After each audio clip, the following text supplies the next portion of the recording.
last year in December 18th. Yes. You made a tweet. Yeah. They got a lot of people upset. You said, I'm sick of average white guys commenting on football. Y'all not even good at football. Can we please replace the Pro Bowl with an all-black versus all-white bowl so these cats can stop trying to teach me who's good at football? I'm better than your GOAT. Yeah. Yeah. So this took on a whole life of its own. I remember on the It Is What It Is podcast with Cameron and Mace. Mace called this the racism bowl. The racism bowl. That was hilarious. They didn't even know what to do with that. That was hilarious. They called it the racism bowl. I mean, let's see. People were, Aaron Rodgers suggested that Dave Chappelle be part of this racism bowl with the racial draft. Through the racial draft. Yeah. There was a lot of people that made light of it. Pat McAfee, AJ Hawk, they took it all in their show and kind of kept it in like the locker room talk. It's like, man, I wasn't like anticipating that it would do what it did. I just kind of like, man, I hit a point where in my own silo, like in my world and with my profile, where like I just kind of had enough, like of people bringing up the fumble, of saying different things to me, of trying to like lessen and belittle me for being a great athlete and my career. Now, honestly, man, I take pride in my career and everything that I did, and like including the whatever the mishap or whatever people want to say. To be like attacked on that front, to be like bemean, belittle, all this. Now I just kind of and you just wake up and like. I want to say get used to it after a while, but you don't. That was like one moment, one time where I'm like, all right, that's enough. The people that kind of like were in my mind, the people that were kind of like, I was trolling heavy. I just wanted to smash them, and I wasn't anticipating it got that. Well, I never thought about like a black-white game. I'm just like, okay, if black players reign supreme in the game, would that be enough for you to stop adding me, mentioning me, like tweeting me, like leave me alone?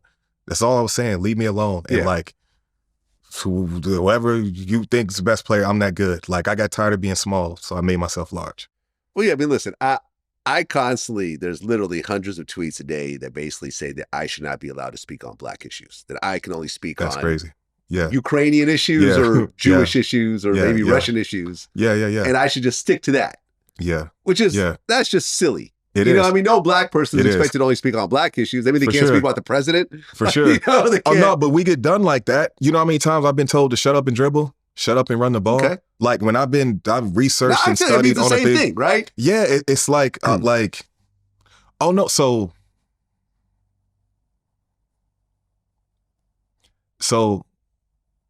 man, I said average white guys, but I wasn't speaking about them. I was just speaking to people that keep messing with me. That's all. The trolls. But they're not trolls. They're people that keep messing with you.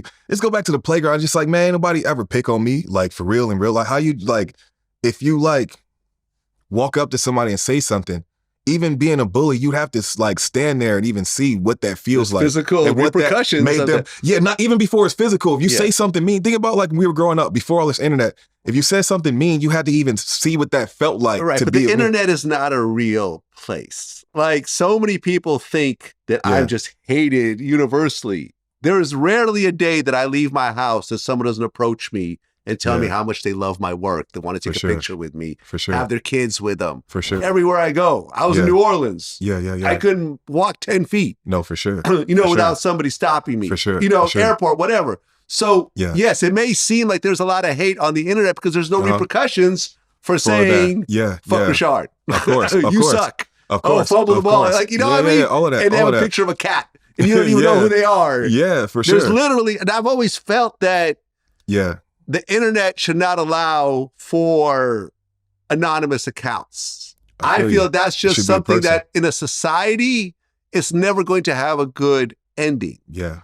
Everyone that says, just like when I say something, there's repercussions for me saying it as DJ Vlad. For sure. If I say something messed up, I have to hold that. Yeah. But if someone with a cat emoji they're not even says there. something to me, they go have lunch and nothing happens, no matter how foul. And I've had people say that I hope your family dies. I hope your kids, die at birth. You should have been gassed with the rest of the Jews. You're a Neanderthal. You're this, you're that. blah, blah. And there's no downside. But I have to hold that statement in my heart until I get over it. For sure. And you have to deal with your own version of that. Yeah. But once you react, you're always going to be the bad guy. Yeah. So which is what you're seeing right now. Oh, of course. Yeah. No, I'm not just a bad guy. There's a lot of people that have been like, damn, because they've seen over time, like, what I've been through. They've been a part of this. I didn't start there. Like, this is circa like 2017. I'm like, I had a post where I was at my tetherball court. I'm like, yo, can y'all cool out with that fumble stuff? Like, please cool out. Like, where I'm like, please, football is a team game or not. I started out like, I didn't start out like that. Just pleading for the stop because it's like, it's not those people and they saying that, like, did you say that's crazy? Like, I basically just told them to shut up because, like, the stuff that's being said is being said. That's going to happen.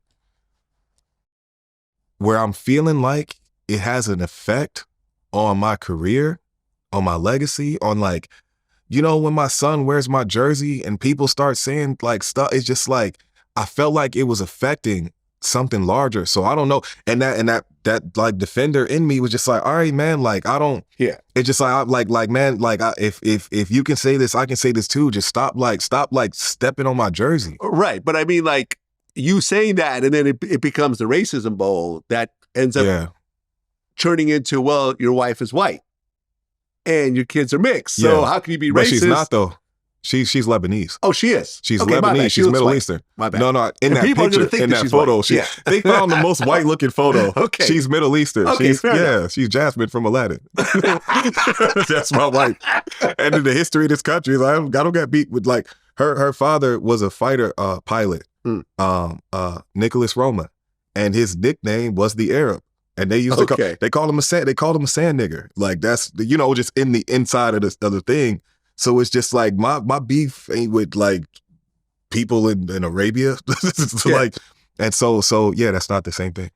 I feel like my bad. Yeah, no, but this is what's going to be said. Saying she's white. Thank you for clearing it up. No, that's good. Exactly. That's good. That's why we're here. No, I mean, look, and at the end of the day, and I know you care about that kind of stuff. Yeah, like, that's what it is. Absolutely. Yeah. So, yeah, I mean, at the end of the day, though, you know, these types of things are very polarizing. You know, Umar Johnson saying Eminem can't be the greatest rapper because he's not African. You know, and then people point out, well, like, look at football. Yeah, you know, for sure. Apart from Tom Brady, of course, all the best players are black. Yeah, it was started by white guys. Same thing with basketball. Same thing with golf. Yeah, you know, how do we stop us from doing this as a country? I mean, you know, happens. No one should stop anybody. You know, at the end of the day, if you know, I mean, look, one of the greatest sumo wrestlers was, I think, Samoan or Hawaiian. At one point. You see what I'm saying? Like, yeah.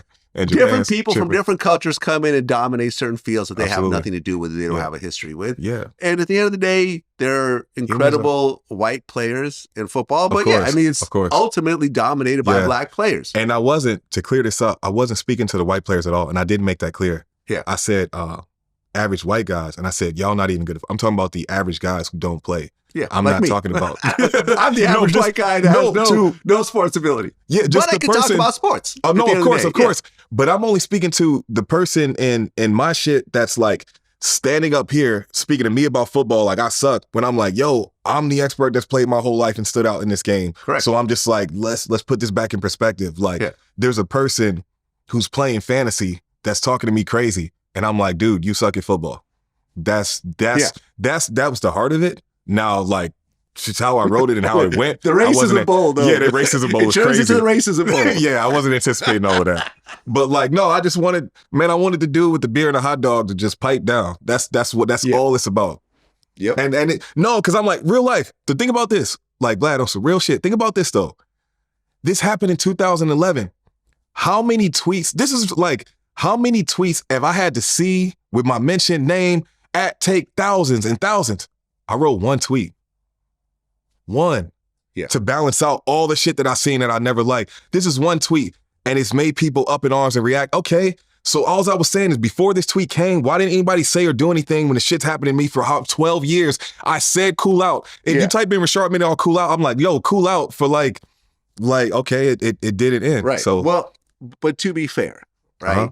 I ran into Kevin Gates yesterday at the grocery store. Right. Me and him did an interview like 10 years ago. We haven't seen each other since. So we just got a chance to just catch up. Yeah. Right? Yeah. So we're sitting here at the grocery store, we're chopping it up. Mm-hmm. And I'm like, oh, give me your number. He's like, oh, he calls his assistant over. He's like, here, Yeah. get her number. Yeah. She deals with everything. Mm-hmm. I'm not on social media at all. Yeah. I have no idea what's happening on any level. I don't even have the app on my own phone. Yeah, for sure. Because I don't need that type of negativity in my life. That's real. And he was being dead honest. Yeah. He doesn't know what's going on. He knows his family, his shows, his career, for real, the stuff that he finds important. For real. And you don't have to, if you're choosing to read these comments, and I'm guilty of the same thing, it's because you're choosing to read these comments. Of course. No one's putting a gun in your head and say, yeah, read this one, read this one, read this one. For sure. You're doing it to yourself. For sure. So if you react, ultimately it's your own fault. Yeah, of course. Of course. It's one man fault. talking to another. Yeah, most def. Respect. And I'm guilty of the same thing you're guilty of. Reading the hater comments and feeling a certain type of way, sometimes reacting. My reactions sometimes get as big as your reactions. You know what I mean? I've had viral tweets. I've had viral tweets that have gone 6-7 million, about video games and Israel that every celebrity responds to and everything else like that. I get it. I get it. I'm not just speaking from the outside. But ultimately, we are putting ourselves into the circus. So we can't get annoyed when there's clowns and monkeys and no, of course. Elephants, all around. You know what I mean? Of course. No, I'm with you 1,000. The idea, like Kevin Gates, the idea of getting off though, it's like my entire writing career was spawned through social media, from Twitter to the Bin Laden take to me writing a blog, and then my blog with the Huffington Post getting picked up. My entire writing career has happened through social. So that's like the tough part, because it's like, man, I'm on here. I have to take into account what's going on, so I know what I'm writing, where I'm going next. My career was built here as well, almost like an influencer. Do you know what I'm saying? Yeah. And so I'm like, how do you take a litmus? How do you understand where your business is at without coming across this stuff as well? And I don't know. It's a tough thing. Yeah, it's tough. A final question. Oh, your business being viral, being online. Yeah. Like how could you do what you do without understanding where your audience is, what they liked about the interview, who they want to see more of? Like, you'd have to understand to know where you're going too. I think we put too much importance on that part. Okay. To be honest. Yeah. At the end of the day, you could be a great writer and not go on social media. I could be a great interviewer without looking at all the comments. Okay. Respect. And everything else like that. Respect. Yeah. We're drawn to it on a certain way. I don't know what it is. It is an unhealthy thing, to be honest. Yeah. But we don't have to do that. And there's lots of people that do our job that don't have to include social media into their lives. Yeah, for sure. I think we kind of like the hate to a certain degree, because with the hate comes also the love. You know what I mean? Yeah. You get a lot of love, then the hate gets sprinkled in, and it is what it is. The hate has fueled us at different points in time in the career and in the journey, playing sports and for what you do in the art. It's fueled you as well, and me as well. So it's tough to separate. Right. Last question before I let you go. We're about a month away from the Super Bowl. Yes. Who do you think's going? Still early, but there are some contenders. There's the Ravens, the Niners, the Chiefs, the Browns, the Bills, maybe even the Steelers. I guess. So I can't say who's going. I'm rocking with the Steelers though now. Man, I love how they've come back. I like what's going on with Najee. I love what's going on with Najee. In their backfield. Man, I just want to see Tomlin and the Steelers. Right. So but who's gonna win? I can't say I've been close enough watching football enough to put that in its context. So I watch it. I'm just rooting for the Steelers. Right, and the Steelers don't really have a superstar quarterback. No, but that's what's brought them to that old school. Right? Like the Steelers 70s, like running the ball. They may come through here a different way. They may bring that old school football back. Right. And Mike Tomlin's never really had a losing season, even though he didn't always have the greatest team. Yeah. Which says a lot for Mike. Of course. But even what drives him, he's been there and has had that taste. The only thing he thinks about is what it would take for us to hoist that sticky Lombardi. I trust his mindset, his point of view that everything that he's doing is to get back to that game and win that game. I want to see that happen for him. Yeah. Do you think that Belichick is done? I don't know. I can't say. I don't really know. I'm hearing that in those whispers and thinking like something like that would fuel and drive a man like that. Is it him? Is his team done? Are they like steady enough at quarterback? I can't totally say, but no, I won't throw the towel in on Belichick. I can't do that. I mean, would you say he's the greatest coach of all time? He's up there. He's certainly up there. Yeah, I mean, it's too much. Like there's Vince Lombardi, there's Tom Landry. Yeah, it's like George Halas, and I can't. It's tough to say because that's all the time. That's definitely that's up tough. there, though. He's up there. He's in that conversation. Yeah, for sure.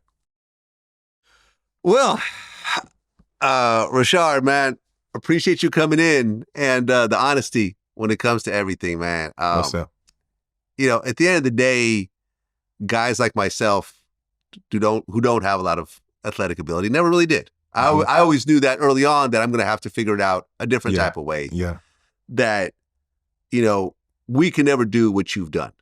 Yeah. Even at, you know, the junior high level and everything else like that, what you guys have pulled off is phenomenal. Yeah. To be involved playing with some of the best players. Mm-hmm. You know, at the end of the day, Antonio Brown should be a Hall of Famer if it wasn't for all the antics. For sure. No one's doubting that for on any level. For sure. You know, like a Pete Rose, who I just interviewed. Yeah. Hall of Famer, but because of the bullshit that's being done on the side, it keeps them, you know, out of that ceremony. Yeah. But you've played with the absolute best. You played against the absolute best. Mm-hmm. And ultimately you walked away when you could have still played and then potentially risked the rest of your life being in a wheelchair. For sure.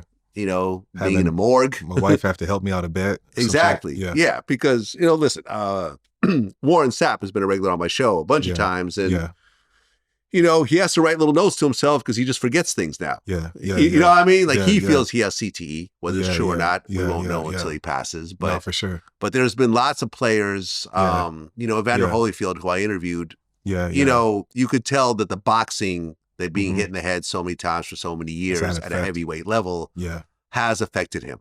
For sure. You know, and you see a lot of players that have sacrificed their own bodies and their own futures for a few extra games. For sure. Muhammad Ali, another one. For sure. You know, when you look at some of those interviews when he was still boxing, you're like, why is this man still boxing? He needs to retire right after this interview. But he's got like 5 more fights laid out. For sure. For sure. You know, and ultimately you decided that your future was more important than you're right now, and a few more dollars and a few more cheers. Absolutely. And ultimately you found a second career in writing. Absolutely. And, you know, I really think you're the prototype for the athlete of the next generation.